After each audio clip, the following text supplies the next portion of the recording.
오늘 하나님 말씀은 구약 성경 창세기 제6장입니다. 창세기 제6장 13절부터입니다.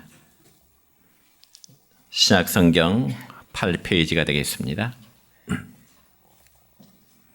6장 13절부터 22절까지 제가 봉독해 드립니다. 하나님이 노아에게 이르시되 모든 혈육 있는 자의 포악함이 땅에 가득하므로 그 끝날이 내 앞에 이르렀으니 내가 그들을 땅과 함께 멸하리라. 너는 코페르 나무로 너를 위하여 방주를 만들되 그 안에 칸들을 막고 역청을 그 안팎에 칠하라. 내가 만들 방주는 이러하니 그 길이는 300규빗, 너비는 50규빗, 높이는 30규빗이라. 거기에 창을 내되 위에서부터 한 규빗에 내고 그 문은 옆으로 내고 상, 중, 하 3층으로 할지니라. 내가 홍수를 땅에 일으켜 무릇 생명의 기운이 있는 모든 육체를 천하에서 멸절하리니 땅에 있는 것들이 다 죽으리라. 그러나 노아는 내가 내 언약을 세우리니 너는 내 아들들과 내 아내와 내 며느리들과 함께 그 방주로 들어가고 혈육 있는 모든 생물을 너는 각기 암수 한 쌍씩 방주로 이끌어들여 너와 함께 생명을 보존하게 하되 새가 그 종류대로 가축이 그 종류대로 땅에 기는 모든 것이 그 종류대로 각기 둘씩 네개로 나오리니 그 생명을 보존하게 하라. 너는 먹을 모든 약식을 네개로 가져다가 저축하라. 이것이 너와 그들의 먹을 것이 되리라. 노아가 그와 같이 하여 하나님이 자기에게 명하신 대로 다 준행하였더라. 아멘. 사랑과 축복의 메시지 나눕니다. 사랑과 축복합니다. 사랑과 축복합니다. 예, 감사합니다.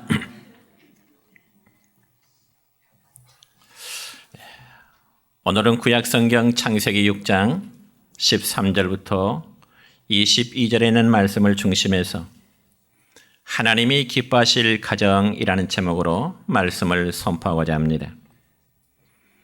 여러분, 우리가 5월을 가정의 달이라 그렇게 부릅니다. 그래서 우리가 5월 달에 달력을 넘기다 보면 5월 5일이 어린이날이요, 5월 8일이 어버이날이요, 그리고 5월 15일은 스승의 날과 함께 성년의 날이며 5월 21일은 부부의 날입니다. 그리고 오늘은 5월 들어서 첫 번째 주일을 맞이하게 되어서 우리가 교회 절기상으로는 어린이 주일입니다. 그렇지만 우리의 교회 현실은 어린이보다는 연로하신 분들이 많기 때문에 5월 한 달은 가정에 대한 설교를 계속 이어가고자 합니다. 여러분, 하나님께서는 인류의 생존과 행복을 위해서 이 땅에 두 기관을 세우셨는데 그것은 바로 가정과 교회라는 기관입니다. 그렇기 때문에 이 가정과 교회는 서로 분리할 수 없는 너무나 신비로운 것입니다. 그래서 신앙인들에게 있어서 교회 생활이 은혜롭지 못하면 가정 생활 역시 행복할 수가 없습니다. 반대로 가정 생활이 평안하지 못하면 역시 교회 생활 역시 은혜로운 신앙 생활을 할 수가 없는 것입니다. 왜냐하면 우리 신앙인들에게 있어서 교회와 가정은 절대 분리할 수 없는 하나의 연합 관계이기 때문에 그렇습니다. 그러므로 교회는 언제나 우리들의 가정 같아야 되고 성도의 가정 역시 언제나 교회의 모습 같아야 되는 겁니다. 그러면 과연 우리의 가정이란 과연 어떤 곳일까요?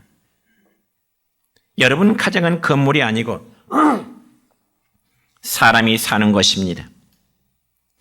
그래서 수십 평의 넓은 공간에서 아름답게 꾸며놓은 그런 가정이 있고 때로는 운만 같은 곳이라 할지라도 그곳에 가정 구성원이 산다면 그것이 바로 행복한 가정이 되는 것입니다.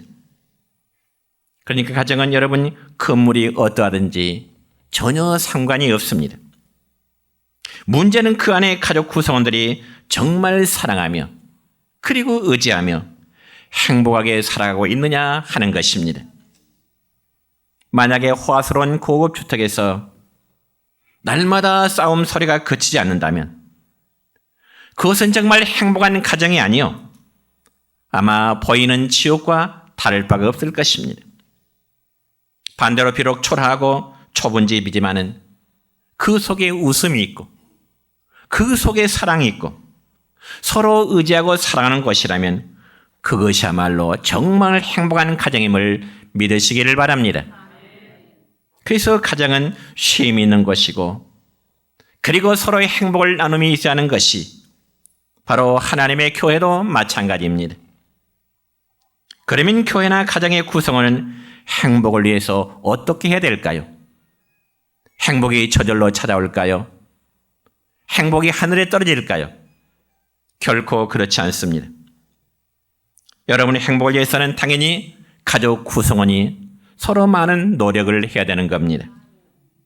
바꿔 말하면 노력 없는 행복은 결코 이루어지지 않는 것입니다. 그래서 사람들의 일상생활이란 날마다 무엇인가를 준비하면서 분주하게 살아가고 있습니다. 왜냐하면 결국 행복이라는 그 목표를 이루기 위해서인 것이죠. 그렇지만 우리 현실은 어떻습니까? 행복이라는 목표를 이루기 위해서 최선을 다해보지만은 어떤 사람은 뜻을 이루지 못하고 건강 때문에 일찍 세상을 떠나는 분이 있는가 하면, 또 어떤 경우는 사건 사고로 인해서 일찍 또한 세상을 떠난 분도 있습니다. 그러다 보니 마음에 원하는 바의 소망을 이루지 못하는 경우들이 우리들의 삶 속에는 너무나 많다는 것입니다. 그렇지만 여러분, 우리가 세상을 살아가면서 어떠한 일을 하든지 꼭 가져야 될 소망이 있고 또한 잘 준비해야 될 일이 있습니다. 그러면 오늘 본문 말씀의 내용을 보면 하나님께서는 노아의 가정의 행복을 위해서 그에게 방주를 준비하라고 하는 그런 말씀을 주십니다.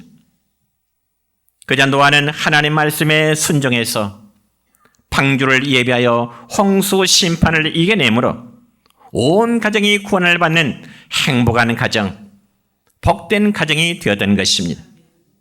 그렇다면 오늘날 우리에게도 하나님이 정말 기뻐하실 그 가정이 되기 위해서는 어떠한 가정이 되어야 될까요? 여기서 성경적인 답을 제시한다면 첫째는 온 가족이 하나님을 경외하는 믿음이 있는 가정이 되어야 되는 것입니다. 여러분, 성경에 기록된 바대로 노아는 믿음으로 산 사람이었고 그의 가정 역시 믿음의 가정이었습니다. 그래서 노아는 방주를 만들 때 자기 혼자의 생각으로 만든 것이 아니라 철저히 하나님이 지시하신 바대로 온 가족이 함께 믿음으로 방주를 만들었던 것입니다. 그러면 과연 하나님께서 노아에게 방주를 만들라고 하는 그 이유가 과연 무엇일까요? 그건 바로 하나님께서 당시 사람들의 죄악상을 보시고 한탄하시면서 물로 이 세상을 심판하실 때 노아의 가족만큼은 그들을 구원하시기 위한 하나님의 목적 때문이었습니다. 여러분, 이런 사실을 볼 때 하나님은 죄인들을 심판하여 멸망시킨 것을 결코 기뻐하신 하나님이 아니라 죄를 회개하고 돌이켜 구원함에 이르기를 원하시는 것이 저와 여러분이 믿는 하나님 아버지의 마음이심을 여러분 믿으시기를 바랍니다. 그럼에도 불구하고 사람들의 마음이 완악해서 죄된 생활에서 돌이키지 않고 계속 악을 행할 때, 그리고 죄된 본성을 따라 살아가고자 할 때 하나님의 심판은 필연적인 것입니다. 그런 모습이 바로 오늘 노아 시대에 살던 사람들의 모습이었는데, 이 점에서 구약성경 창세기 6장 5절과 6절의 말씀을 보면은 노아 시대 사람들의 삶에 대해서 이렇게 기록하고 있습니다. 시작. 여호와께서 사람의 죄악이 세상에 가득함과 그의 마음으로 생각하는 모든 계획이 항상 악할 뿐임을 보시고 땅 위에 사람 지었음을 한탄하사 마음에 근심하시고. 아멘. 여러분, 이게 바로 노아가 살던 그 시대의 모습이었습니다. 그래서 하나님이 보실 때 인간의 죄악이 이 세상에 가득하였고 또 사람들이 생각하는 모든 계획들이 항상 악하였더라 이렇게 기록되어 있습니다. 그러므로 하나님께서는 자신이 창조하신 사람을 비롯해서 이 땅에 생명 있는 모든 것을 물로써 침해해서 더 다 쓸어버리시겠다고 말씀하십니다. 그러면서 여러분 그 시대에 하나님을 경외하면서 믿음으로 세상의 풍조를 따라 살지 않은 너와 그의 가정들만큼은 하나님이 구원하시겠다고 말씀하십니다. 그래서 하나님께서 노아의 가족을 구원하시는 방법은 노아로 하여금 방주를 직접 만들도록 말씀하십니다. 물론 여기서 방주라면 동력이 없는 그냥 물 위에 떠 있는 커다란 배를 말합니다. 그러므로 하나님께서는 심판 중에도 이처럼 믿음으로 사는 자들을 구원하시기를 기뻐하시는 하나님이심을 믿으시길 바랍니다. 그래서 성경에 기록된 몇 가지의 사건을 소개하자면 먼저 하나님께서 소돔과 고모라를 불과 유황으로 심판하실 때 하나님은 아브라함의 조카인 롯의 가정을 끌어내십니다. 그리고 출애굽 당시에는 이스라엘 백성들로 하여금 홍해 바다를 건너게 하심으로 그들을 구원하신가 하면은 반면에 애굽의 군사들은 홍해 바다의 물속에 그들이 수장되는 사건이 있습니다.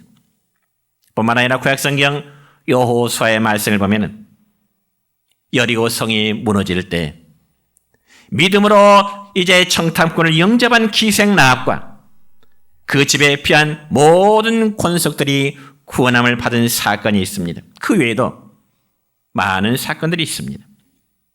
이처럼 하나님께서는 세상의 죄악을 따라서 살지 않도록 하기 위해서 오늘날 우리에게는 교회를 세우시고 이 교회에 거룩한 하나님의 택한 구원을 받을 백성들을 불러 모으신 것입니다.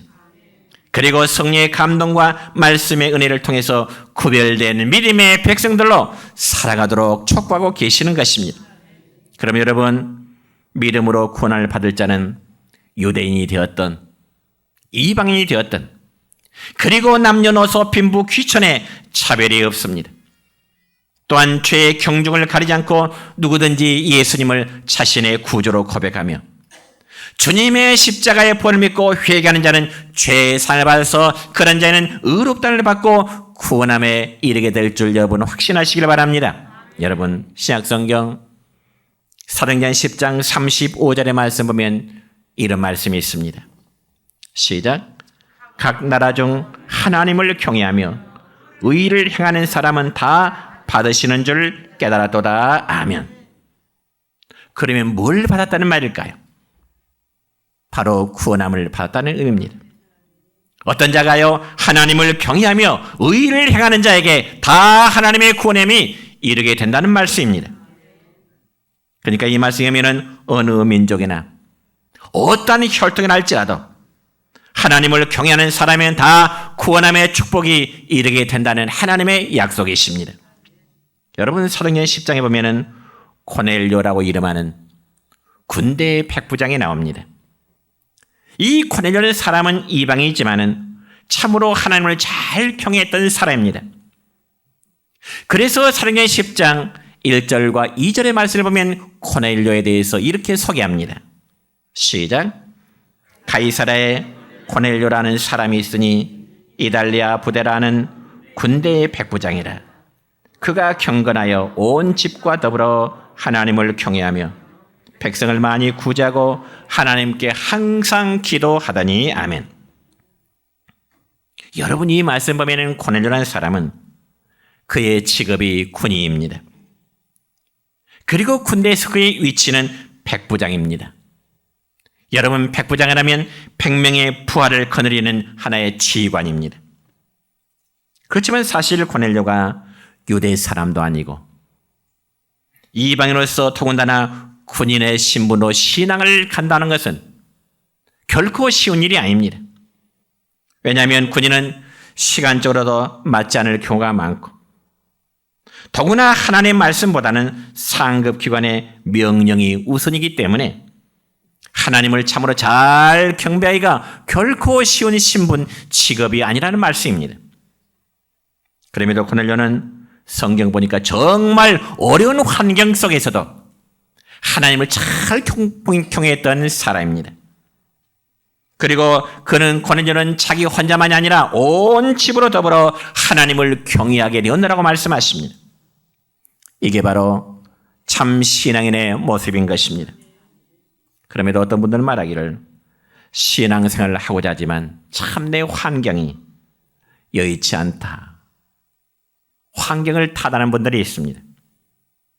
그래서 말하기를 아직은 내 환경이 교회에 나갈 만한 이제 상황이 못 되니 다음에 나가겠노라. 그러나 여러분, 우리 모두의 환경이 지금까지 살아오면서 여러분들의 모든 환경이 지금까지 살아오면서 만족할 때가 얼마나 됩니까? 내 환경을 이제 만족해.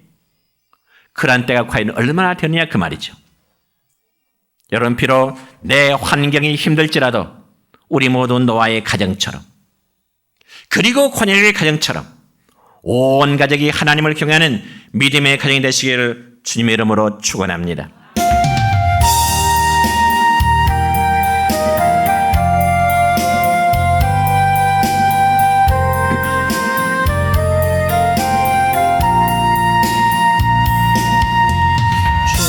주와 함께라면 가난해도 좋아.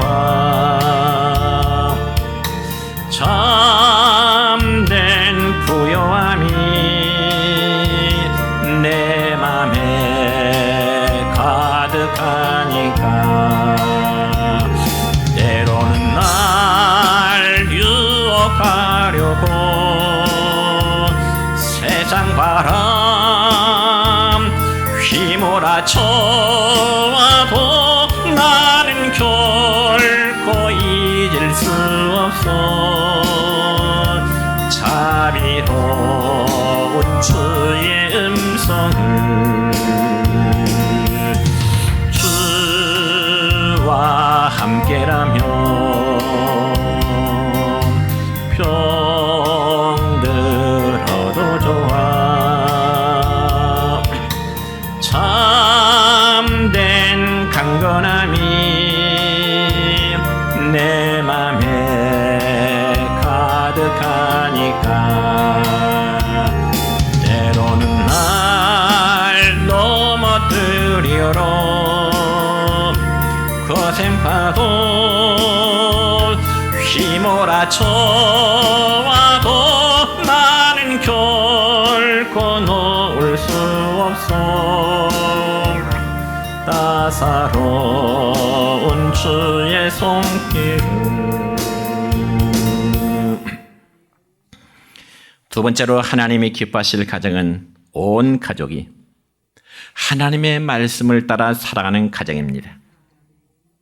여러분, 오늘 읽은 본문 내용의 말씀을 보면 하나님께서 노아에게 방주를 만들라고 하시죠. 근데 그 방주는 작은 쪽배관입니다. 노아에게 주신 설계대의 규모가 엄청나게 크지요. 그래서 오늘 읽은 본문 15절과 16절의 말씀을 함께 읽습니다. 시작. 내가 만들 방주는 이러하니 그 길이는 300규빗, 너비는 50규빗, 높이는 30규빗이라. 거기에 창을 내되 위에서부터 한 규빗에 내고 그 문은 옆으로 내고 상, 중, 하 3층으로 할지니라. 아멘. 그러니까 이 하나님께서 노아로 하여금 방주를 짓도록 하시는데 그 방주의 크기는 3층 규모의 배예요. 그래서 그 길이 장이 300규빗이라 그랬네요. 300규빗이라면 길이가 약 한 150m. 150m. 광이 50규빗, 넓이가 약 25m 됩니다. 그리고 고가 30규빗, 높이가 약 15m가 됩니다. 그러니까 요즘 배 크기로 환산하자면 약 4,300톤급에 속한 거대한 배입니다. 그런데 하나님께서 이 큰 배를 직접 지어주심이 아니라 노아에게 이 크기를 말씀하시면서 노아야 네가 직접 이 방주를 만들라 말씀하십니다. 그래서 우리는 여기서 중요한 의미를 하나 깨닫게 되는데요. 그건 다름이 아니라 여러분 믿음의 순종이란 누가 대신해 주는 것이 아니라 스스로 준비해야 된다는 겁니다. 물론 이 거대한 방주를 만드는 일을 하고자 하면 많은 시간, 많은 노력, 그리고 많은 정성과 많은 인력이 필요할 수밖에 없습니다. 그래서 노아의 모든 가족은 방주 만드는 일에 함께 참여했을 것입니다. 그러나 여러분, 노아가 이처럼 방주를 만드는 과정을 바라본 많은 사람들은 노아의 행위에 대해서 어리석고 또 쓸데없는 일 한다 아마 비웃으면서 조롱했을 것입니다. 그럼에도 노아는 묵묵히 인내하면서 방주를 만들게 됩니다. 그렇다면 그 결과 어떻게 될까요? 노아의 가족들이 오랜 기간을 걸쳐 힘들어 만든 방주는 홍수를 피하게 되고 죽음의 심판을 피하게 되고요. 환난을 피하게 되고요. 그리고 하나님의 심판을 피하는 하나의 피난처가 되었습니다. 그리고 안식처가 되고요. 이처럼 하나님의 심판 때 방주의 진가는 나타나게 되었습니다. 그와 마찬가지로 진실한 성도의 신앙은 평소에 잘 나타나지 않습니다. 정말 믿음 있는 사람의 신앙은 평소에는 잘 몰라요. 오히려 그 신앙 때문에 희생도 따르고요. 비난도 따르고요. 믿음 때문에 고난도 따르고요. 박해도 따르고요. 어쩌면 세상 사람들이 바라볼 때 어리석고 바보스럽게 보일 수도 있을 것입니다. 그럼에도 불구하고 믿음의 사람은 하나님의 말씀을 통한 그 약속을 믿고 하나님 나라의 소망을 가지고 인내하면서 묵묵히 믿음의 길을 가게 되는 것입니다. 여러분, 노아에게 있어서 방주를 치는 것은 또한 미래를 준비하는 행위와 마찬가지였습니다. 왜냐하면 하나님께서 여러분 물로서 세상을 심판하실 때 홍수에서 구원함을 얻은 장소는 유일하게 방주뿐이었습니다. 그런 관점에서 노아가 만든 방주는 영적인 의미로 볼 때 예수 그리스도의 모형, 예수님의 그림자라고 말할 수 있습니다. 그리고 또한 방주를 치는 것은 구원을 위한 최선의 방법으로서 심판 때 구원의 길을 준비하는 것입니다. 그래서 하나님이 물로서 세상을 심판하실 때 세상에 생명이 있는 모든 것들이 다 멸망을 당했지만 방주를 준비한 노아의 가정만은 구원을 받게 됐습니다. 사랑하는 성도 여러분이여, 노아가 만든 방주는 한 개인의 구원만을 위한 방주가 결코 아니요 가정의 구원을 이루는 방주였음을 여러분 믿으시길 바랍니다. 이것이 오늘 우리에게는 너무나 중요합니다. 우리 성도들 중에는 부부가 함께 믿음에 살아가는 가정이 있는가 하면 혹은 그렇지 못하는 가정도 있습니다. 그렇다고 해서 아내의 믿음 때문에 남편도 함께 구원을 받을 수 있느냐? 아닌 거지요. 반대로 남편의 믿음 때문에 아내도 함께 묶여져서 구원을 받을 수 있느냐? 그건 역시 아닙니다. 따라서 합시다. 구원은 철저히 개인적이다. 믿으십니까? 구원은 철저히 개인적이죠. 묶어서 함께 가는 것이 아닙니다. 여러분 생각해 보세요. 노아와 그의 가족들이 아무리 노아와 함께 방주를 함께 지었다 할지라도 하나님의 심판 이전에 그곳에 들어가야만이 살 수 있는 것이지 함께 지었다고 해서 노아 밖에 방주 밖에서는 구원을 이룰 수 없었던 것입니다. 그와 마찬가지로 오늘날도 예수 그리스도는 우리의 참 구원의 방주요 교회가 되는 것입니다. 그리고 예수 그리스도 안에 믿음으로 살아갈 때 정죄의 심판도 역시 받을 수 있음을 여러분 믿으시기를 축원합니다. 그래서 성도들이 믿음의 생활을 올바르게 하고자 할 때 어쩌면 세상 불신자들이 바라볼 때 어리석게 여기는지 모르지만 그 안에 믿음 안에 영원한 생명이 있다는 사실을 여러분 믿으시기를 바랍니다. 다시금 신약성경 사도행전 10장의 말씀을 보면 백부장 고넬료라는 사람은 로마 군대의 장교였습니다. 그렇기 때문에 고넬료는 자기의 직분을 이용해서 식민지 나라인 유대인들의 재산을 빼앗아서 어쩌면 자신의 욕심을 채울 수 있는 그러한 위치였습니다. 그리고 세상 연락을 누리며 살 수 있는 자리였음에도 불구하고 고넬료는 하나님을 경외하는 믿음으로 오히려 유대 나라의 가난한 사람들 많이 구제하는 자가 되었습니다. 뿐만 아니라 그는 바쁜 시간을 쪼개 빠지지 않고 성경에 보니까 그는 기도하는 자로 나타납니다. 그래서 이런 진실한 신앙을 가지고 살아가는 고넬료에게 하나님은 천사를 보내어 이런 말씀하십니다. 무슨 말씀하실까요? 사도행전 10장 3절부터 5절까지의 말씀입니다. 시작.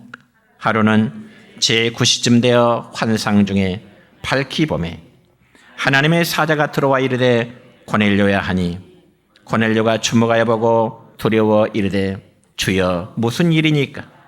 천사가 이르되 내 기도와 구제가 하나 앞에 상달되어 기억하신 바가 되었으니 내가 지금 사람들을 요바에 보내어 베드로라는 시몬을 청하라. 아멘.